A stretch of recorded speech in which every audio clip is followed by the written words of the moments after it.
I've always been more of a loner, even when I was a kid. My name is Isabella, and I've always been good at keeping myself busy. It's not that I'm antisocial or anything. I just enjoy being by myself most of the time. My mom, bless her heart, noticed early on that I liked to be independent. Instead of trying to change me, she encouraged it in a positive way. She introduced me to cooking when I was just tall enough to reach the kitchen counter. I took it all in like a sponge. Mom didn't just teach me recipes. She taught me to really understand food. We'd visit cafes and restaurants around town, and she would explain each dish to me. As I got older, my interest in food grew even stronger. I started reading articles by famous restaurant critics and realized that food was about more than just taste and texture. It was about how it looked and the atmosphere of the place too. One day, I told my mom I wanted to write about food. She looked proud and said, "Then you better learn everything there is to know about it, Emma." So, that's what I did. I enrolled in a culinary school to become an expert in cooking. After graduating, I didn't stop there. I took journalism courses to improve my writing. I wanted to make people feel like they could taste the food just by reading my words. My first job as a restaurant critic was for a small local newspaper. I wrote about a little American restaurant, describing how the homemade pasta melted in my mouth and how the smell of garlic and basil made me feel like I was in a Tuscan kitchen. To my surprise, people loved it. My editor called me the next day and said, "Kid, you've got a gift. Keep this up and you'll go far." That's when I knew I had found my calling. I worked for different newspapers and magazines, gaining a reputation for honest and fun reviews. The big change came when I started my own social media pages. Suddenly, I wasn't just writing for magazines, I was connecting with food lovers from all over the world. My followers grew, and they were always excited to hear my thoughts on the latest food trends and hidden restaurants. One evening, I was at a new farm-to-table restaurant called the Rustic Spoon, sitting at a cozy table and taking notes for my review. As I wrote about the atmosphere, I noticed an older couple at the next table looking at me. The woman was whispering to her husband and staring at me. I smiled politely, used to being recognized, and went back to my notepad. Suddenly, I heard her voice, warm and excited. "Excuse me, you're Isabella Sermon, right? The food critic." I nodded and said, "That's me. Nice to meet you." "Oh, I'm such a fan," she said excitedly. "I follow all your posts. Would you like to join us for dinner?" I hesitated. Normally, I like to eat alone when I'm working, but their genuine enthusiasm made me think twice. So, I joined them at their table. The woman introduced herself as Janet, her husband as Larry, and then pointed to a young man I hadn't noticed before. "And this is our son, Scott," she added. Scott looked up from his phone and smiled. "Hey," he said with a grin. "Nice to meet you." We quickly fell into easy conversation. Janet and Larry were eager to hear about my recent travels, while Scott kept chiming in with funny remarks that had me laughing despite myself. As the evening went on, I found myself enjoying their company more than I expected. Scott, in particular, was very easy to talk to. We discovered we both loved indie films and cheesy puns. When it was time to leave, Scott seemed a bit unsure and asked, "Hey, would it be okay if I got your number? You know, in case I need restaurant recommendations or something." I felt a little flutter in my stomach that had nothing to do with the food. "Sure," I said, "for restaurant recommendations." We started texting that same night. At first, it was just about food and restaurants, but soon we were talking about everything. Our conversations became the highlight of my day. A month later, Scott asked me out on a real date, and I said yes, without hesitation. Our first date was at a quirky little bistro I'd been wanting to try. Sitting across from him, I realized how comfortable I felt. There was none of the awkwardness I usually expected from first dates. A year after we met, Scott proposed. It wasn't a big, flashy event. He knew that wasn't my style. Instead, he made me dinner a sweet attempt that ended with slightly burnt steak and lumpy mashed potatoes and asked me to marry him over dessert. How could I say no to that? After the wedding, we moved into my apartment. We were practical about our finances, creating a joint account for shared expenses. Since I earned more, I contributed more, but we both felt it was fair. Living together revealed new things about Scott. He had a habit of leaving dishes in the sink, his clothes scattered everywhere, and his toothpaste tube always uncapped. Coffee mugs seemed to multiply on every surface. I bit my tongue, reminding myself that I wasn't perfect either.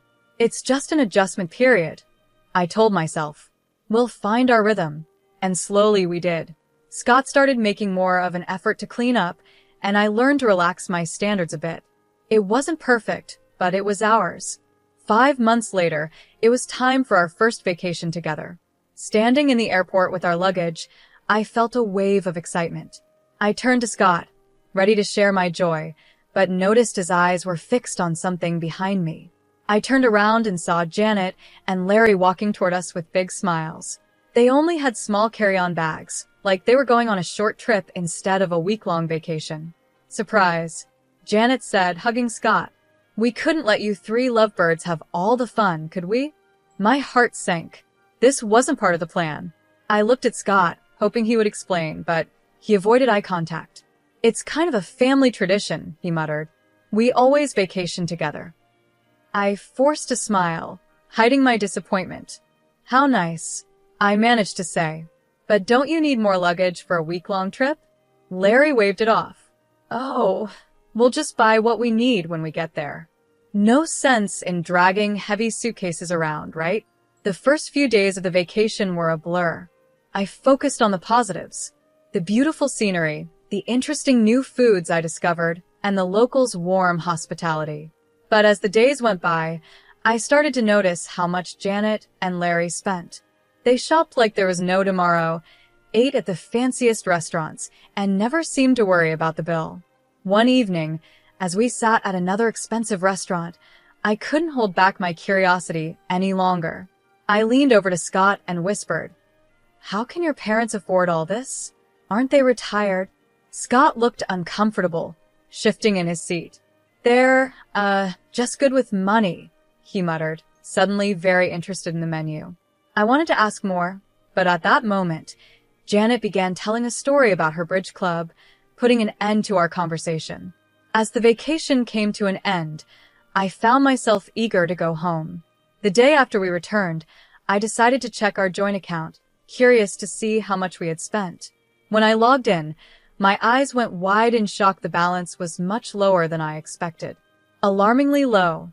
"Scott, can you come here for a minute?" I called, my voice tense.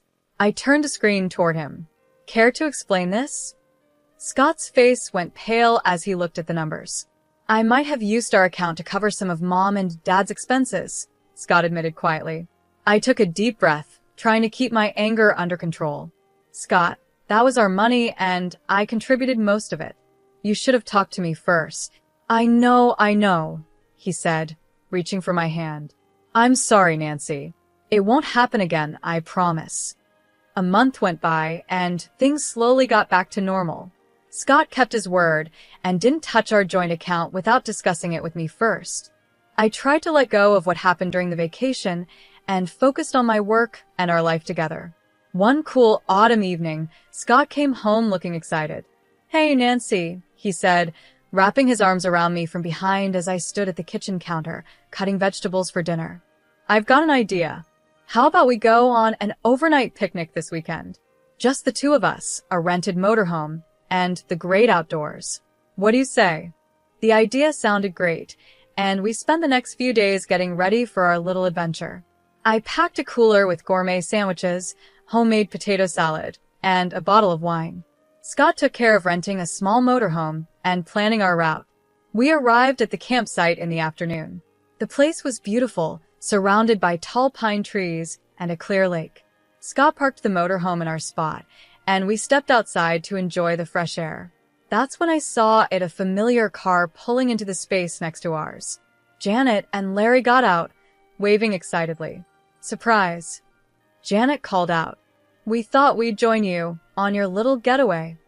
I turned to Scott, hoping to see the same shock I felt on his face, but instead, he looked sheepish, avoiding my eyes. "Scott," I said, my voice calm but firm, "did you tell them about our trip?" Before Scott could answer, Janet came over and hugged me tightly. "Isn't this exciting? A family camping trip. I forced a smile, but I couldn't help noticing they showed up with no supplies, no tent, no food, not even a change of clothes.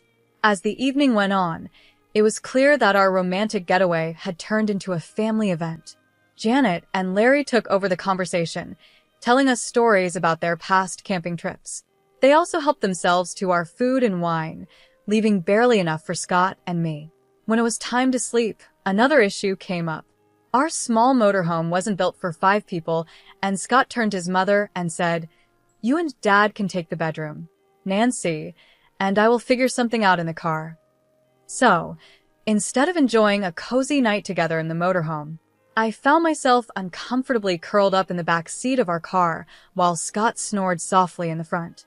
The next morning, with blurry eyes and feeling stiff from our awkward sleeping arrangements, I suggested to Scott that we cut the trip short. The drive home was tense, filled with awkward small talk and long periods of silence. As soon as we arrived back at our apartment, Scott's parents said a cheerful goodbye, completely unaware of the strain their presence had caused. Once they were gone, I turned to Scott. "We need to talk about this," I said firmly. He nodded, looking resigned. "I know. I'm sorry, Nancy. I should have told you they were coming." "It's not just that," I sighed. "It's about boundaries, Scott. Your parents can't keep showing up in our lives like this.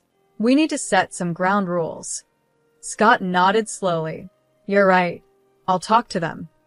A few days after we returned, I was in the kitchen testing a new recipe when the doorbell rang.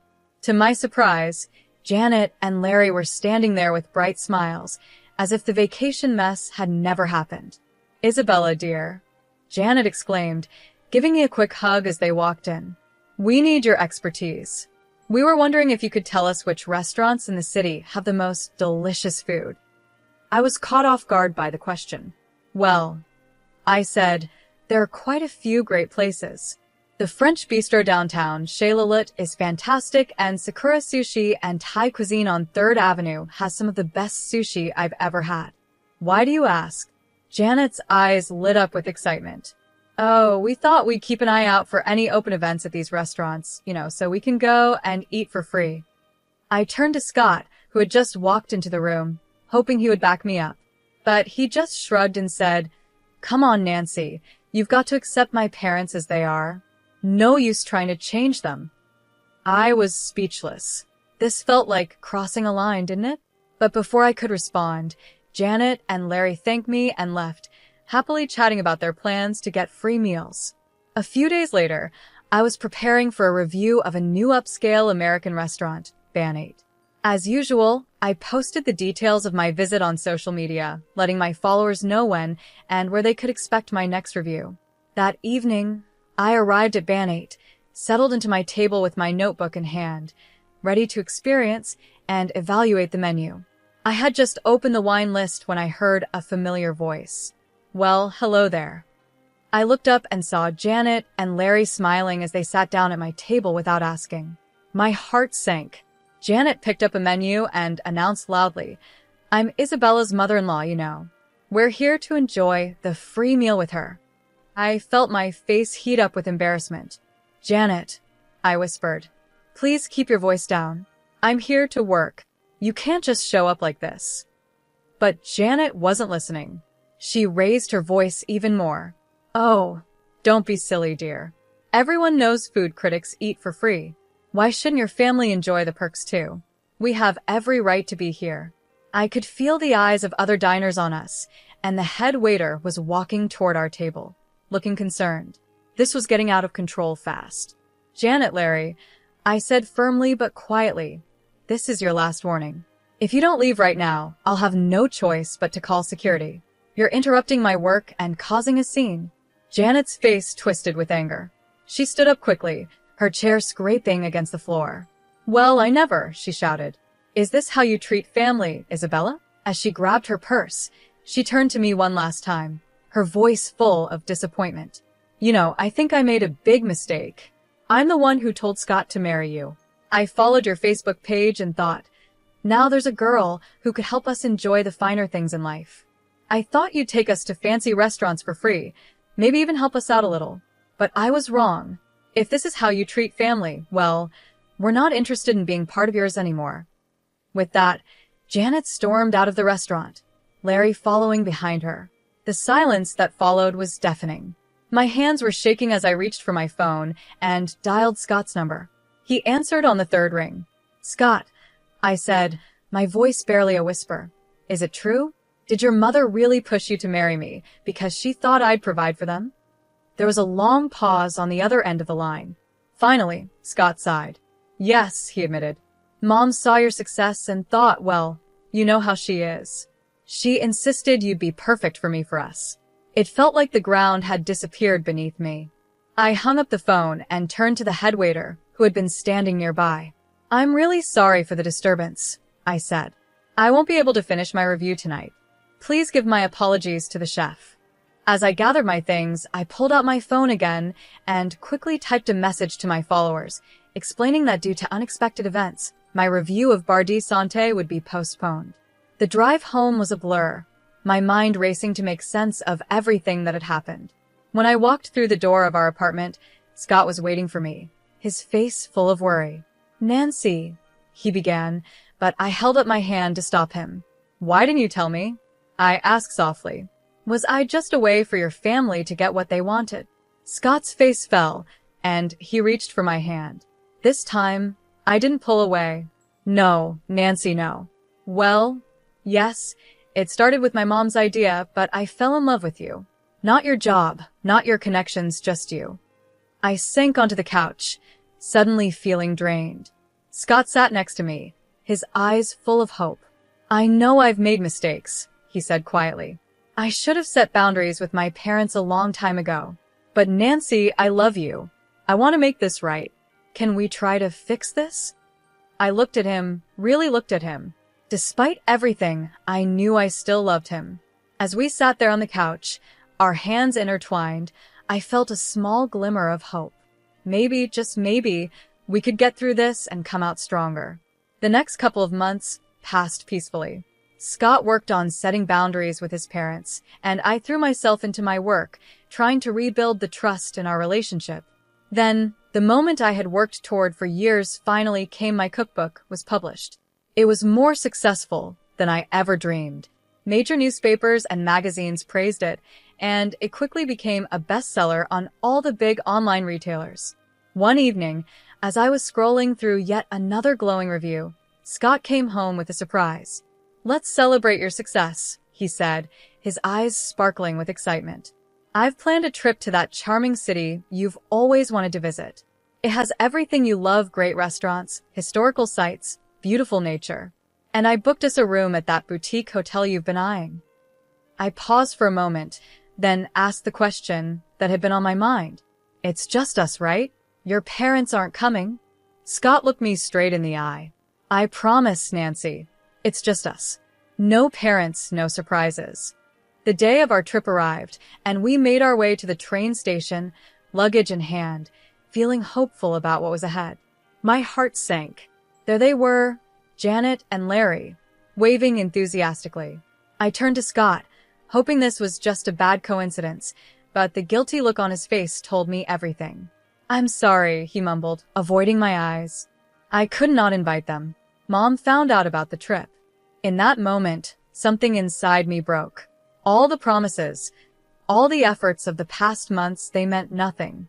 But I forced a smile as Janet and Larry approached. I noticed they only had a small purse between them, no luggage. "Where's your luggage?" I asked, already knowing the answer. Janet waved her hand dismissively. "Oh, don't worry, dear. You'll handle everything, won't you? After all, we're celebrating your success." As the announcement for boarding came over the loudspeaker, we made our way onto the train. Once everyone settled into their seats, I stood up. "I'm just going to use the restroom before we leave," I said, grabbing my purse with my phone and documents inside. I stepped off the train, feeling the cool air of the platform on my face. I stood there, watching as the train's doors closed, as the whistle blew, and as it slowly began to pull away from the station. My phone buzzed in my purse, snapping me out of my thoughts. Scott's name flashed on the screen. I took a deep breath and answered. "Nancy, where are you?" Scott's panicked voice came through. We're not on the same path anymore, Scott. I replied, my voice steadier than I felt. I'm divorcing you. I hung up before he could respond. My hand shook as I opened my banking app and blocked Scott's access to our joint account. Barely a minute passed before my phone rang again this time. It was Janet. I held the phone away from my ear as she shouted insults and threats, demanding that I pay for their trip and compensate them for emotional distress. When she finally paused for breath, I spoke calmly. Janet, I'm not afraid of your threats. If you post any slander, I won't hesitate to take legal action. I blocked her number, then Scott's, and finally Larry's, just to be sure. Taking a deep breath, I called a cab and went home. The weekend passed in a blur of emotions and practical tasks. I packed Scott's belongings, contacted a lawyer, and drafted the divorce papers. By Friday morning, I felt drained but determined. The sound of a key turning in the lock made me tense. Scott walked in, looking disheveled and desperate. Nancy, please, he said, walking toward me with open arms. I stepped back, pointing to the suitcases by the door. Your things are packed. It's time for you to go. His face crumpled. You don't mean that. I've learned my lesson, Scott said, his voice desperate. I had a huge fight with my parents on the trip. I told them I'm not paying for them anymore. I'm not even talking to them now. Please, give me another chance. I shook my head and handed him the divorce papers. It's too late, Scott. This isn't just about your parents, it's about trust, respect, and the life I want to live. We want different things, and that's okay, but I can't do this anymore. After a long pause, Scott nodded, his shoulders slumping in defeat. He picked up his suitcases and walked out, closing the door behind him with a quiet click. The next few weeks were hard, but they were also freeing. The divorce process went smoothly, thanks to my careful records and Scott's acceptance of the situation. I threw myself into my work, finding comfort in cooking and writing. As things settled down, I found myself alone again, but it wasn't the loneliness I had once feared. I started to enjoy the little things again, trying new recipes, spending peaceful evenings with a good book, and connecting with my followers without the pressure of anyone's expectations. One evening, I sat on my balcony with a glass of wine, looking out over the city. I couldn't help but smile. Life hadn't gone the way I planned, but maybe it turned out exactly how it was meant to. I was Isabella, again food critic, author, and most importantly, in control of my own life.